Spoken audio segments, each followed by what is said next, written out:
எதனால இந்த மாதிரி இந்த கதை இப்படி போகுது அப்படிங்கிற மாதிரி நமக்கே பல கேள்விகள் வருது மகாநதி சீரியலை பார்க்கும் பொழுது.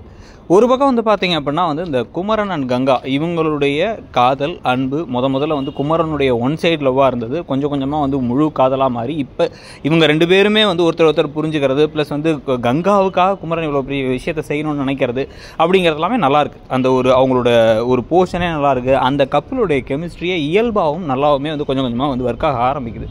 ஆனால் அதுக்கு அப்படியே நேர் ஆப்போசிட்டாக வந்து பார்த்திங்கன்னா முன்னாடி எப்படி நெருக்கமாக அதே சமயத்தில் எல்லாருக்கும் பிடிச்ச மாதிரி இருந்தாங்களோ விஜயும் காவேரி, இப்போ வெறும் மைண்ட் வாய்ஸில் மட்டும் பேசிக்கிறாங்க. வாயை திறந்து யாரும் பேச மாட்டாங்க. கேட்டால் கதையை எடுக்கிறாங்களாமா, மைண்டில் அப்படியே வந்து நிறைய ஒரு கம்யூனிகேஷன் கேப் இருக்காமா, இதெல்லாம் கொண்டு வரோம் அப்படிங்கிற பேரில் முட்டாள் மாதிரி காமிக்கிறாங்க. இன்னமும் வந்து விவாகரத்து கொடுக்க போகிறாரு அவர் அப்படின்னு இவங்க நினைக்கிறதெல்லாம் வந்து என்ன திடீர்னு வந்து மண்டையில் கண்டில் அடிபட்டுருச்சா, வெண்ணிலாவுக்கு தான் அடிபட்டுச்சா இல்லை வந்து காவேரிக்கு அடிபட்டுச்சாங்கிற மாதிரி கேள்விகள் நமக்கு வருது.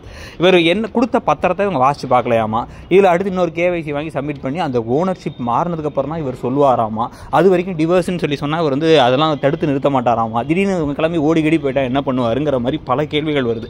இந்த எல்லா குழப்பங்களுக்கும் இடையில் கதையை என்ன இழுத்துட்டே போகிறதும், இன்னொரு பக்கம் யமுனா வந்து மாமியார் மேலே எல்லா பழியும் போட்டு யமுனா செஞ்ச எல்லா தவறுகளையுமே நியாயப்படுத்தி என்ன இருந்தாலும் வந்து திருப்பி யமுனா காதலிச்சாங்க நிவின், அதனால் நிவின் யமுனா கூட வாழ்ந்து தான் ஆகணும் அப்படிங்கிற மாதிரி கொண்டு போகிறதும், இந்த மாதிரிலாம் கொண்டு போகிறதெல்லாம் வச்சு பார்த்தோம் அப்படின்னா வந்து நமக்கு இந்த பாக்யலட்சுமி சீரியலும் சரி மகாநதி சீரியலும் சரி முடிவை நெருங்கும் பொழுது நம்மளை எரிச்சல் படுத்துகிற மாதிரி கதையை கொண்டு போகிறாங்கன்னு தோண ஆரம்பிக்குது.